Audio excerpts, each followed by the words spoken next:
The soldier with the green whiskers led them through the streets of the Emerald City until they reached the room where the guardian of the gates lived. This officer unlocked their spectacles to put them back in his great box, and then he politely opened the gate for our friends. "Which road leads to the Wicked Witch of the West?" asked Dorothy. "There is no road," answered the guardian of the gates. "No one ever wishes to go that way." "How, then, are we to find her?" inquired the girl. "That will be easy," replied the man. "For when she knows you are in the country of the Winkies, she will find you and make you all her slaves." "Perhaps not," said the Scarecrow, "for we mean to destroy her." "Oh, that is different," said the guardian of the gates. "No one has ever destroyed her before, so I naturally thought she would make slaves of you, as she has of the rest. But take care, for she is wicked and fierce and may not allow you to destroy her. Keep to the west, where the sun sets, and you cannot fail to find her." They thanked him and bade him goodbye and turned toward the west, walking over fields of soft grass, dotted here and there with daisies and buttercups. Dorothy still wore the pretty silk dress she'd put on in the palace, but now, to her surprise, she found it was no longer green, but pure white. The ribbon around Toto's neck had also lost its green color and was as white as Dorothy's dress. The Emerald City was soon left far behind. As they advanced, the ground became rougher and hillier, for there were no farms nor houses in this country of the West, and the ground was untilled. In the afternoon, the sun shone hot in their faces, for there were no trees to offer them shade, so that before night, Dorothy and Toto and the lion were tired and lay down upon the grass and fell asleep, with the Woodman and the Scarecrow keeping watch. Now the Wicked Witch of the West had but one eye, yet that was as powerful as a telescope and could see everywhere. So, as she sat in the door of her castle, she happened to look around and saw Dorothy lying asleep, with her friends all about her. They were a long distance off, but the Wicked Witch was angry to find them in her country, so she blew upon a silver whistle that hung around her neck. At once there came running to her from all directions a pack of great wolves. They had long legs and fierce eyes and sharp teeth. "Go to those people," said the witch, "and tear them to pieces." "Are you not going to make them your slaves?" asked the leader of the wolves. "No," she answered. "One is of tin and one of straw. One is a girl and another a lion. None of them is fit to work, so you may tear them into small pieces." "Very well," said the wolf, and he dashed away at full speed, followed by the others. It was lucky the Scarecrow and the Woodman were wide awake and heard the wolves coming. "This is my fight," said the Woodman, "so get behind me and I will meet them as they come." He seized his axe, which he had made very sharp, and as the leader of the wolves came on the Tin Woodman, swung his arm and chopped the wolf's head from its body so that it immediately died. As soon as he could raise his axe, another wolf came up, and he also fell under the sharp edge of the Tin Woodman's weapon. There were 40 wolves, and 40 times a wolf was killed, so that at last they all lay dead in a heap before the Woodman. Then he put down his axe and sat beside the Scarecrow, who said, "It was a good fight, friend." They waited until Dorothy awoke the next morning. The little girl was quite frightened when she saw the great pile of shaggy wolves, but the Tin Woodman told her all. She thanked him for saving them and sat down to breakfast, after which they started again upon their journey. Now this same morning, the Wicked Witch came to the door of her castle and looked out with her one eye that could see far off. She saw all her wolves lying dead and the strangers still traveling through her country. This made her angrier than before, and she blew her silver whistle twice. Straightway a great flock of wild crows came flying toward her, enough to darken the sky, and the Wicked Witch said to the King Crow, "Fly at once to the strangers, peck out their eyes and tear them to pieces." The wild crows flew in one great flock toward Dorothy and her companions. When the little girl saw them coming, she was afraid, but the Scarecrow said, "This is my battle, so lie down beside me and you will not be harmed." So they all lay upon the ground except the Scarecrow, and he stood up and stretched out his arms. And when the crows saw him, they were frightened, as these birds always are by scarecrows, and did not dare to come any nearer.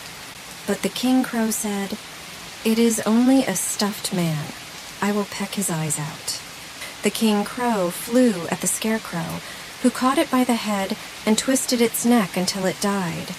And then another crow flew at him, and the Scarecrow twisted its neck also. There were 40 crows, and 40 times the Scarecrow twisted a neck, until at last all were lying dead beside him. Then he called to his companions to rise, and again they went upon their journey. When the Wicked Witch looked out again and saw all her crows lying in a heap, she got into a terrible rage, and blew 3 times upon her silver whistle.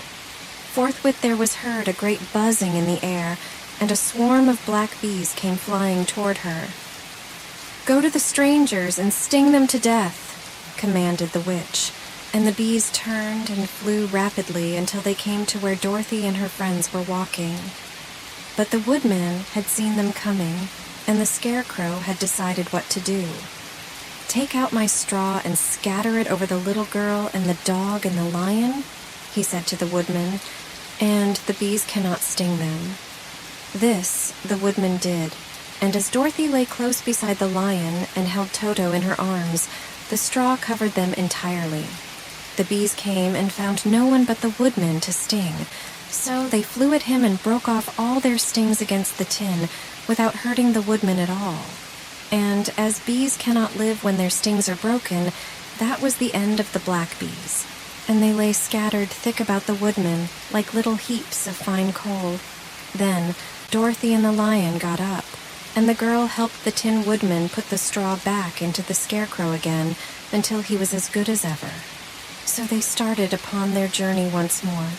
The Wicked Witch was so angry when she saw her black bees in little heaps like fine coal that she stamped her foot and tore her hair and gnashed her teeth. And then she called a dozen of her slaves, who were the Winkies, and gave them sharp spears, telling them to go to the strangers and destroy them.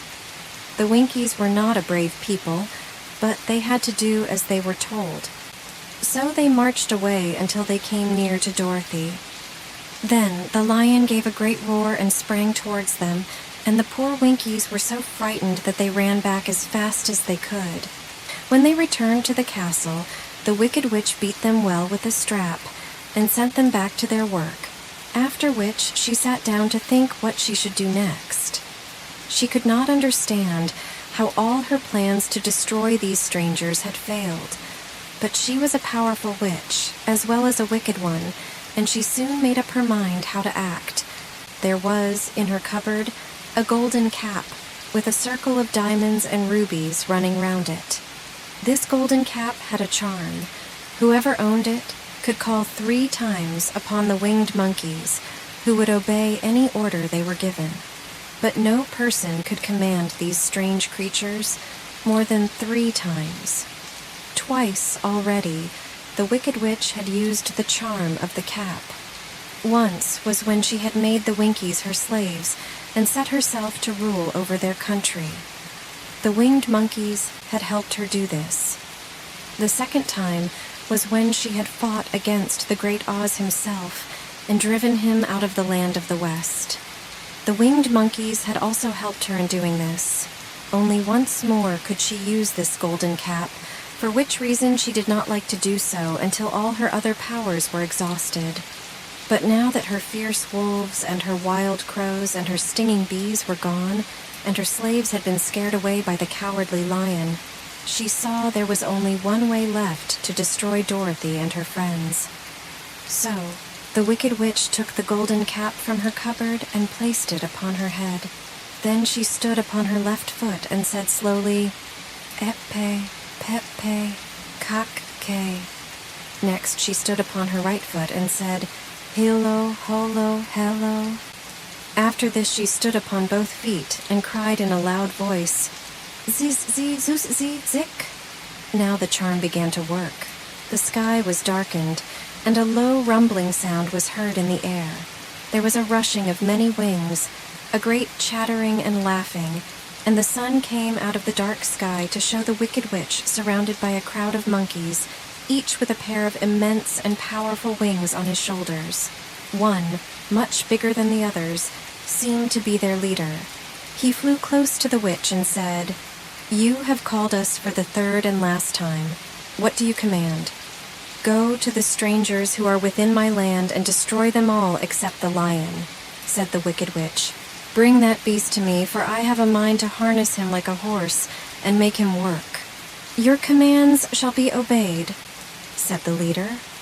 Then, with a great deal of chattering and noise, the winged monkeys flew away to the place where Dorothy and her friends were walking. Some of the monkeys seized the Tin Woodman and carried him through the air until they were over a country thickly covered with sharp rocks. Here, they dropped the poor woodman, who fell a great distance to the rocks, where he lay so battered and dented that he could neither move nor groan.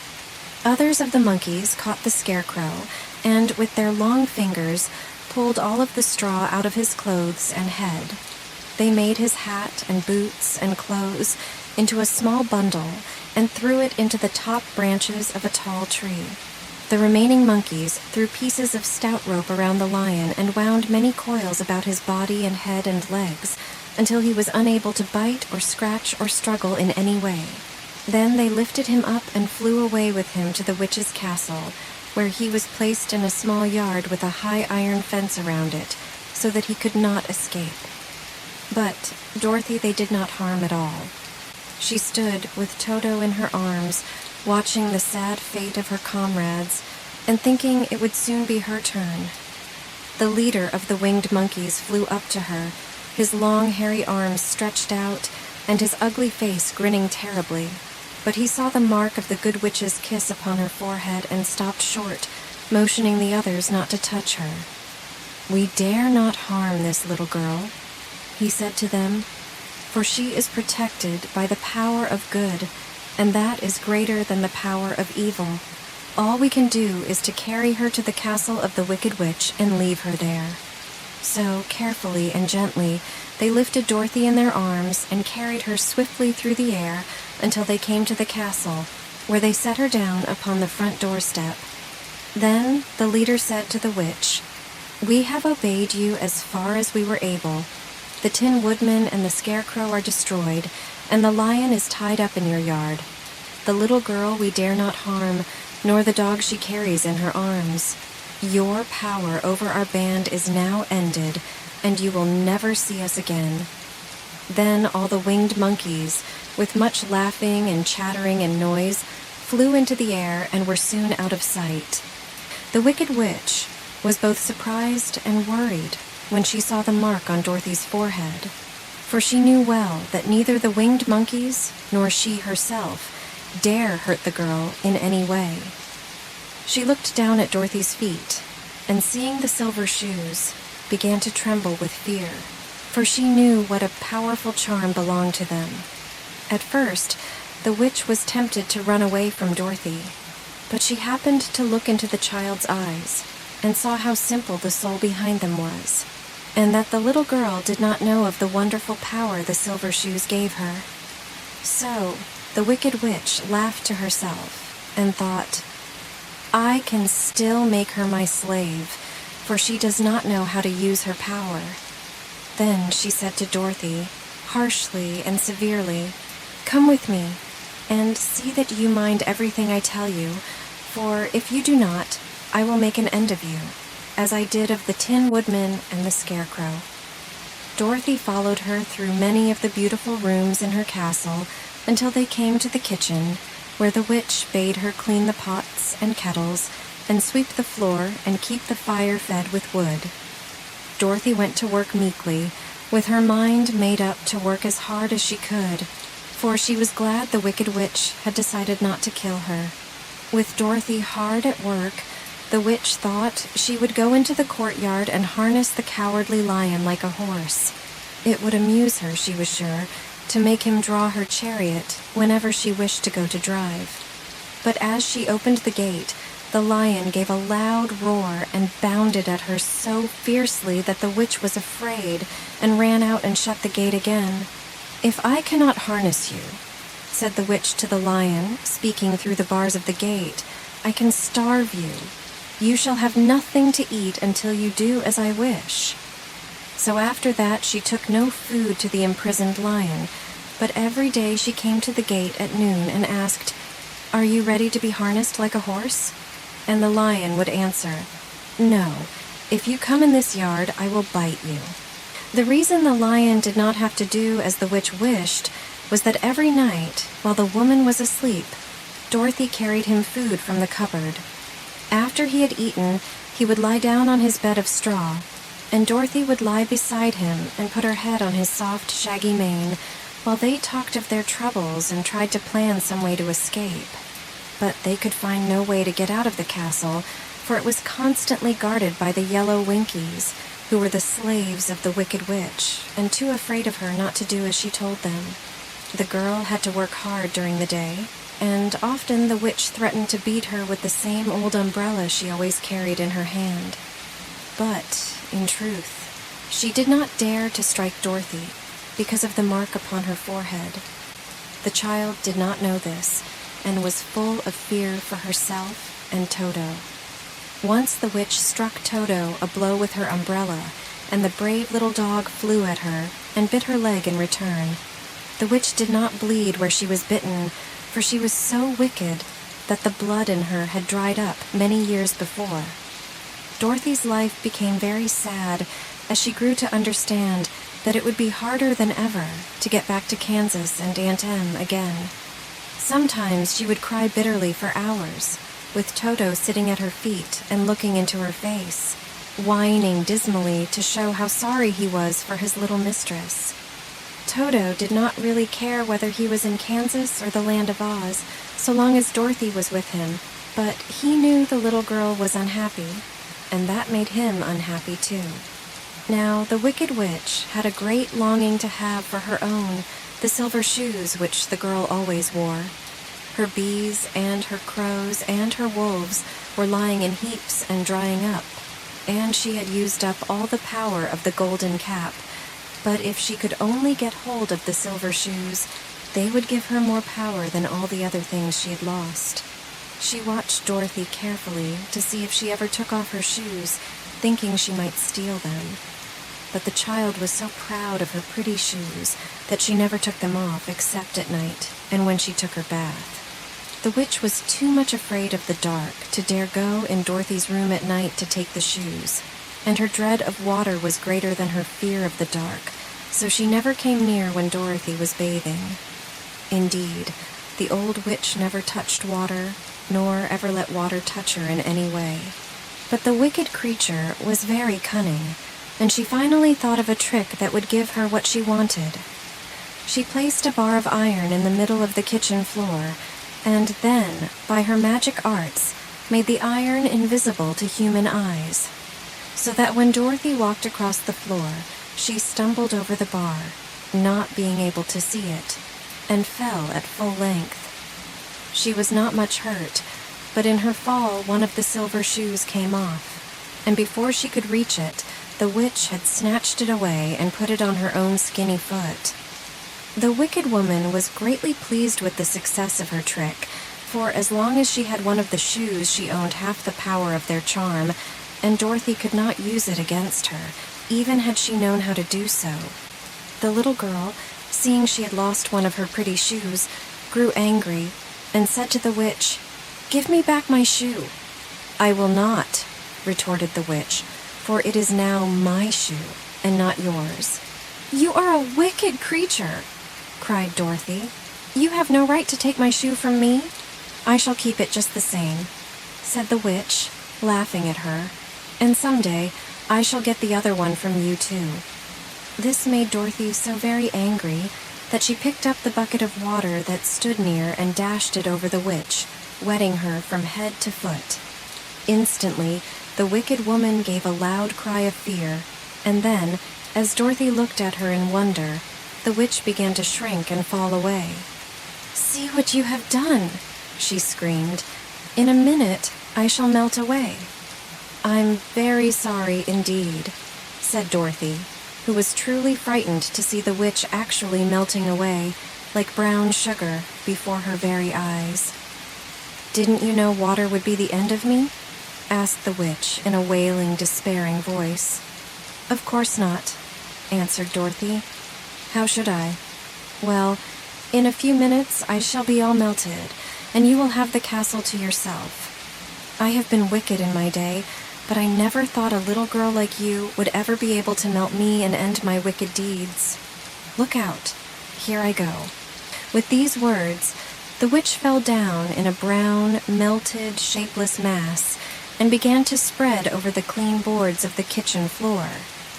Seeing that she had really melted away to nothing, Dorothy drew another bucket of water and threw it over the mess. She then swept it all out the door. After picking out the silver shoe, which was all that was left of the old woman, she cleaned and dried it with a cloth and put it on her foot again. Then, being at last free to do as she chose, she ran out to the courtyard to tell the lion that the Wicked Witch of the West had come to an end, and that they were no longer prisoners in a strange land. The Cowardly Lion was much pleased to hear that the Wicked Witch had been melted by a bucket of water, and Dorothy at once unlocked the gate of his prison and set him free. They went in together to the castle, where Dorothy's first act was to call all the Winkies together and tell them that they were no longer slaves. There was great rejoicing among the yellow Winkies, for they had been made to work hard during many years for the Wicked Witch, who had always treated them with great cruelty.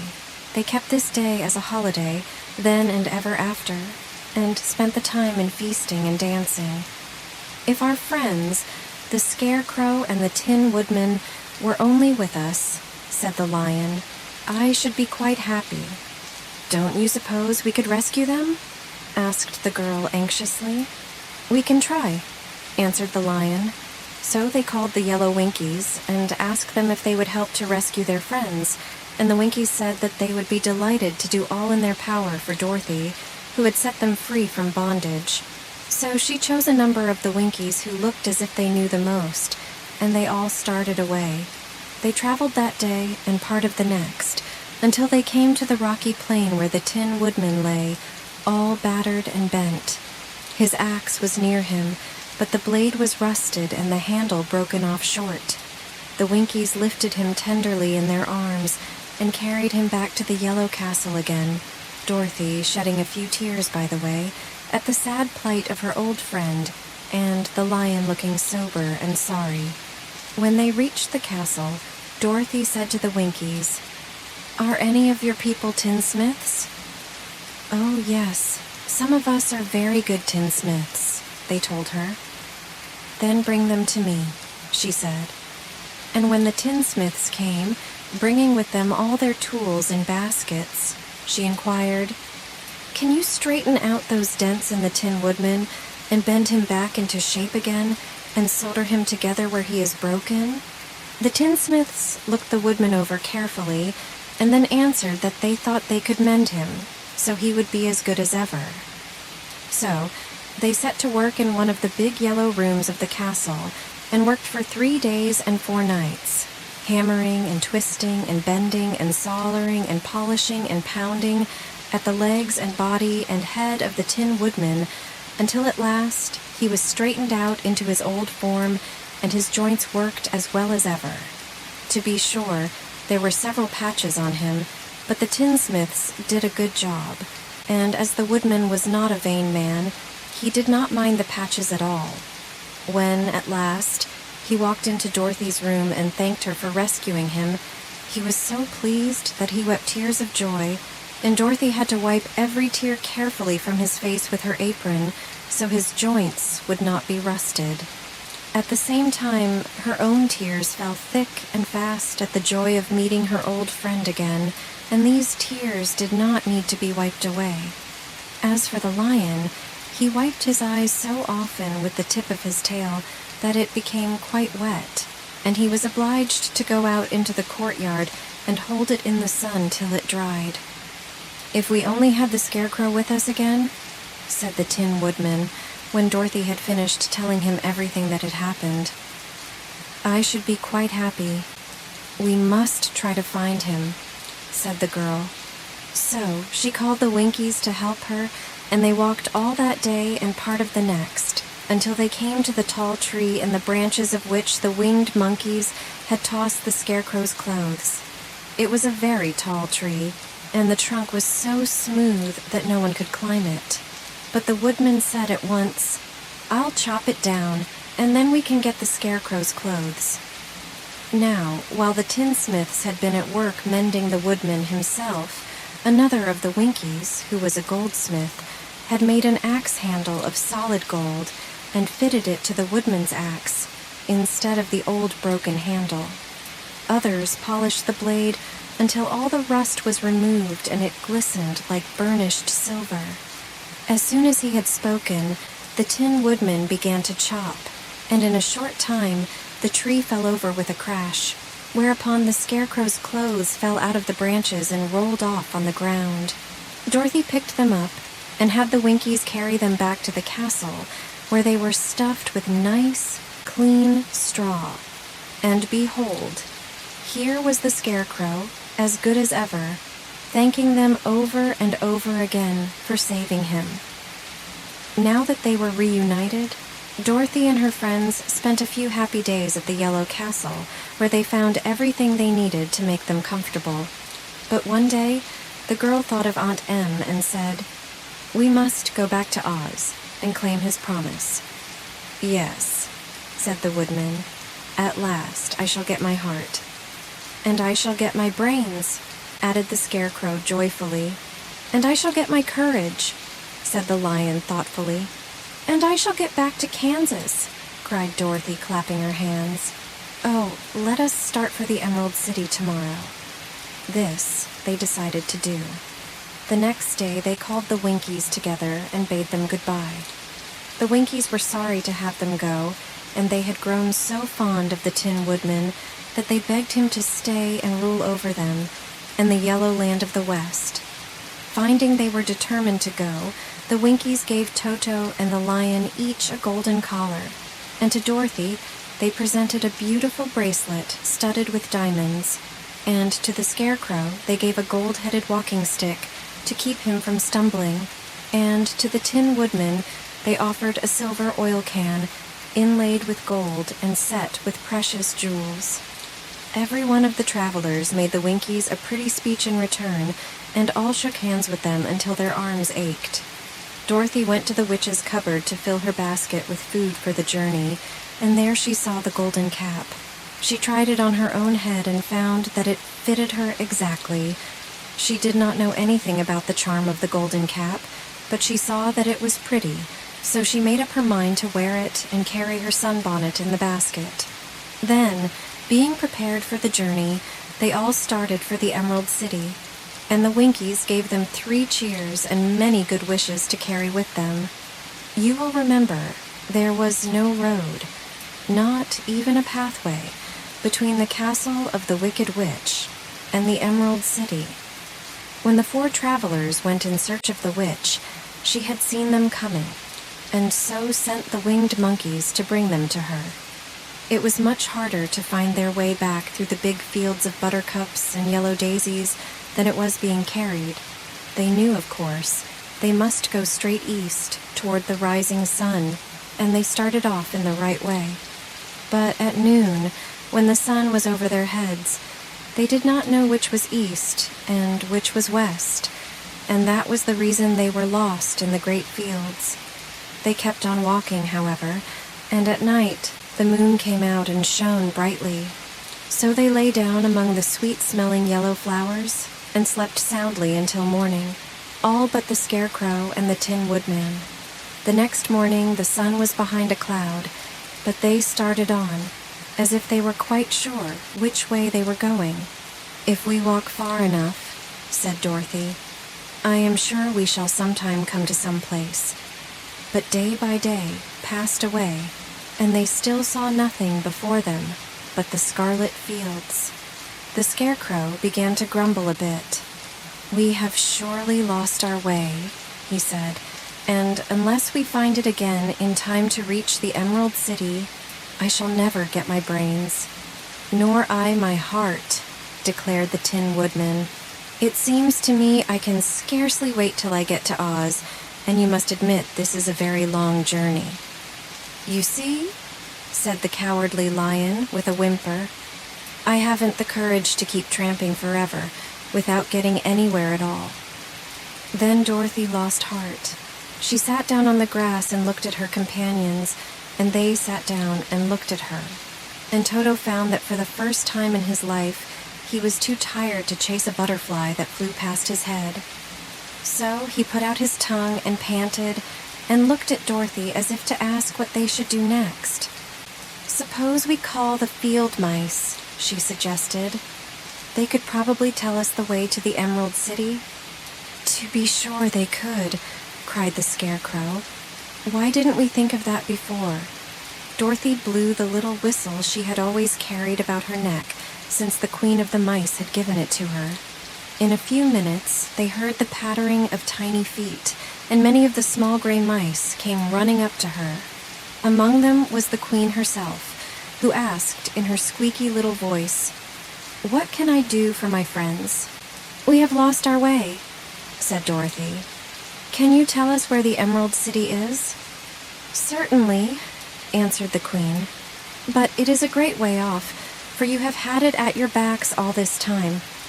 Then she noticed Dorothy's golden cap and said, "Why don't you use the charm of the cap and call the winged monkeys to you?